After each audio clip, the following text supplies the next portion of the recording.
Hi. Welcome to Love It with Julie and MJ, where everyone's a winner. Love It with Julie and MJ. A recent Christian Mingle survey asked Christian singles a simple question. Would you have sex before marriage? And how many said they would? 63% of them said yes, please.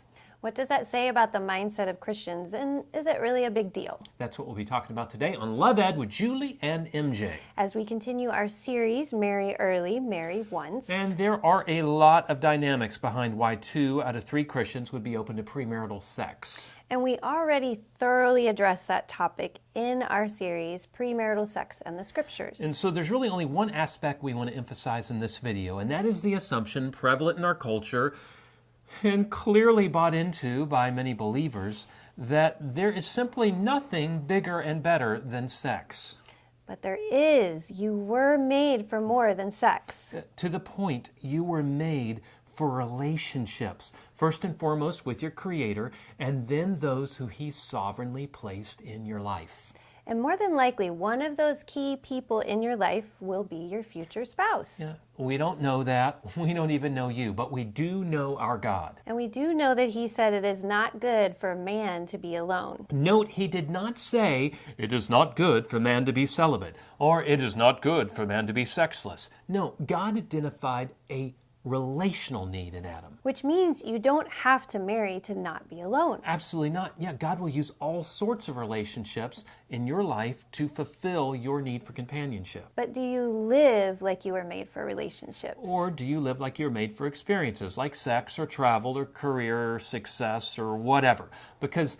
And this is why we're presenting this truth in the middle of our series, Marry Early, Marry Once. If you don't understand how deeply your soul was made to be filled by relationships instead of experiences, then you will fail to grasp the point of marriage, which, if you haven't gathered by now, is not guilt-free sex. And if you don't understand how you were wired for relationships more than sex, then you won't be driven to marriage for the right reasons. Or you won't be driven to marry at all, which is what we see in our culture today. Young people putting off marriage so they can pursue other things.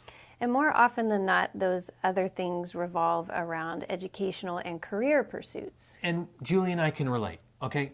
When we were young, we had dreams. Especially you. Your dreams were very specific and they were large. Well, I did want to build and run a multimedia entertainment company so I could take over the world.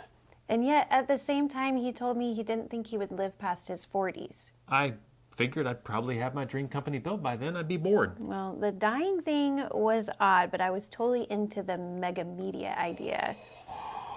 You wanted to rule the world together as husband and wife. By choosing to marry right out of college like we did, we chose to put some of our dreams aside. And one of those dreams was world domination. But we made the sacrifices we believed necessary for our marriage and for our family, even before we had a family. And for me, one of those was not going to grad school. For me, it was eventually giving up on the entertainment industry, but I knew God put you in my life. And I knew I wanted to share my life with you, come what may. And I felt the same way. We didn't view marriage as a threat to living life to the fullest, but as a way to live a different kind of full life. So it wasn't like we lost anything, but we gained something different, something greater. And it's really hard to define what that something greater is, but it has a lot to do with creating 3 human beings and adopting 2 more. And founding a ministry and learning to do ministry together, just like we were learning to do parenting together. Jesus said, if you want to gain your life, you have to lose it. But the one who loses his life for Christ's sake will find it. And we have done that together, both for Christ and each other. Would the temptation to idolize experiences like sex and career and travel lose their power on you if you had this kind of vision for marriage? It's not a vision you hear much about in our culture today, but I hope you can see why we want it for you. So where do you go from here? How do you date like you were made for more than sex? Like you believed you were made for relationships. We talk about that in a date night advice post entitled Date Because You're Called.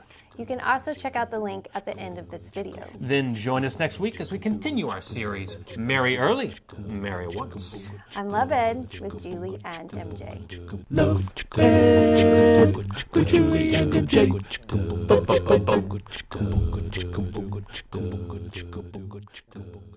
Ready? These lines go fast, so Yeah. anyways. A recent Christian mingle single little. Recent Christian. But in Christ. I gotta take out my gum. Marry early, marry once, babe. I'll just put it behind my ear here. As we continue our series, Marry Early, have lots of babies. It's our secret hidden message.